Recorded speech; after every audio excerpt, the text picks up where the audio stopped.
Hai, welcome to my YouTube channel, Cerita RYL. Terima kasih sudah mengunjungi YouTube channel ini. Di sebuah desa terpencil yang terletak di lembah berkabut, terdapat sebuah rumah tua yang dikenal sebagai rumah kembar hitam. Rumah itu dihuni oleh sosok misterius yang disebut Sembilu, hantu perempuan dengan rambut panjang berwarna kelam yang menutupi wajahnya. Ia dikenal karena tangisannya yang menyayat hati di tengah malam. Legenda mengatakan Sembilu dulunya seorang ibu yang kehilangan anaknya secara tragis di rumah itu. Kini ia menghantui siapa saja yang berani masuk ke rumah tersebut. Suatu malam, seorang pemuda nekat mencari jawaban atas rahasia rumah itu. Dalam kegelapan yang pekat, ia menemukan sebuah cermin retak di ruang tengah. Dari pantulan cermin, ia melihat bayangan Sembilu berdiri di belakangnya. Tubuhnya penuh luka dan matanya menyala merah, penuh dendam. Malam itu Arman, seorang pemuda pemberani dari desa tetangga, tiba di depan rumah kembar hitam. Angin dingin menerpa wajahnya, membawa bau apek yang menusuk. Ia membawa sebuah lentera tua, satu-satunya sumber cahaya yang mampu menembus pekatnya malam. Langkahnya ragu saat ia menyusuri lorong panjang yang mengarah ke pintu rumah.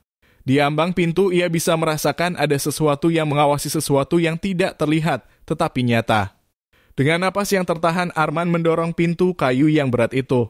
Engselnya berderit keras seolah-olah rumah itu menjerit karena merasa terganggu. Di dalam ruangan itu gelap dan dingin dipenuhi debu yang tebal.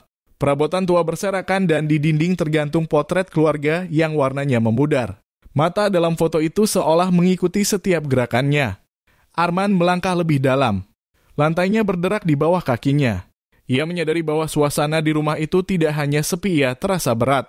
Udara penuh dengan aroma lembab bercampur logam. Ketika ia mencapai ruang tengah, ia melihat cermin besar yang sudah retak berdiri di sudut ruangan. Lentera di tangannya berkedip membuat bayangannya di cermin tampak terdistorsi. Ketika ia menatap cermin itu lebih lama, sesuatu yang aneh terjadi. Bayangannya tidak mengikuti gerakannya. Arman mengangkat tangan kanan, tetapi di cermin dirinya hanya berdiri diam. Dadanya berdebar, napasnya tercekat. Ia mundur beberapa langkah, tetapi sesuatu yang lain mulai tampak. Di belakangnya muncul sosok perempuan dengan rambut panjang menutupi wajahnya. Arman berbalik dengan cepat, tetapi tidak ada siapa-siapa di belakangnya. Ia menatap cermin lagi dan sosok itu kini semakin mendekat.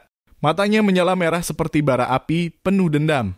Tubuhnya penuh luka menganga dan dari mulutnya terdengar suara lirih, "Anakku, kembalikan anakku." Lentera Arman tiba-tiba mati. Ia kini hanya dikelilingi kegelapan. Jeritan melengking memenuhi ruangan membuat telinganya berdengung. Ia merasa sesuatu mencengkeram bahunya dingin dan menyakitkan. "Siapa? Siapa kau?" teriaknya meskipun ia tahu jawabannya.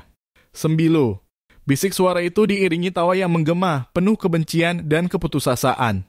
Tiba-tiba Arman merasakan tarikannya semakin kuat menyeretnya ke cermin retak itu. Ia meronta tetapi tidak bisa melepaskan diri. Dalam hitungan detik ia tersedot masuk ke dalam cermin, meninggalkan rumah itu dalam keheningan yang mengerikan.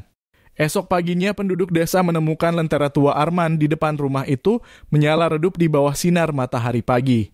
Tapi Arman, ia tak pernah ditemukan.